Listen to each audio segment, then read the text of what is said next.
but did not retreat. From my center table Miss Dolby had picked up a bright paper cutter. She poised it with the assurance of one who knows how to handle cutting instruments. "When they come," she said steadily, "let's stand close together. We'll be harder to drag down that way." I wanted to shout my admiration of her fearless front toward the dreadful beings, my thankfulness for her quick run to my rescue. All I could mumble was, "You're mighty brave."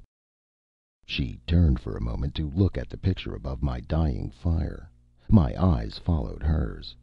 I think I expected to see a blank canvas, find that the painted dancers had vanished from it and had grown into the living ones. But they were still in the picture, and the cross and the victim were there too. Miss Dolby read aloud the inscription: "A living picture." The artist knew what he was talking about, after all. Couldn't a living picture be killed? I wondered. It sounded uncertain, and a childish quibble to boot, but Miss Dolby exclaimed triumphantly, as at an inspiration: "Killed? Yes!" she shouted. She sprang at the picture, darting out with the paper cutter. The point ripped into one of the central figures in the dancing semicircle. All the crowd in the entry seemed to give a concerted throb, as of startled protest. I swung, heart racing, to front them again. What had happened? Something had changed, I saw. The intrepid leader had vanished. No, he had not drawn back into the group. He had vanished. Miss Dolby, too, had seen. She struck again, gashed the painted representation of another dancer, and this time the vanishing happened before my eyes. A creature at the rear of the group went out of existence as suddenly and completely as though a light had blinked out.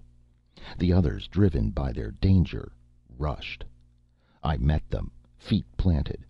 I tried to embrace them all at once, went over backwards under them. I struck, wrenched, tore. I think I even bit something grisly and bloodless, like fungoid tissue, but I refused to remember for certain. One or two of the forms struggled past me and grappled Miss Dolby. I struggled to my feet and pulled them back from her. There were not so many swarming after me now. I fought hard before they got me down again, and Miss Dolby kept tearing and stabbing at the canvas again, again. Clutches melted from my throat, my arms. There were only two dancers left. I flung them back and rose. Only one left, then none. They were gone. Gone into nowhere. "That did it," said Miss Dolby breathlessly. She had pulled the picture down. It was only a frame now, with ragged ribbons of canvas dangling from it. I snatched it out of her hands and threw it upon the coals of the fire. "Look," I urged her joyfully. "It's burning. That's the end. Do you see?" "Yes, I see," she answered slowly. "Some fiend-ridden artist his evil genius brought to life." "The inscription is the literal truth, then," I supplied. "Truth no more." She bent to watch the burning. "As the painted figures were destroyed, their incarnations faded." We said nothing further, but sat down together and gazed as the flames ate the last thread of fabric, the last splinter of wood. Finally we looked up again and smiled at each other. All at once I knew that I loved her.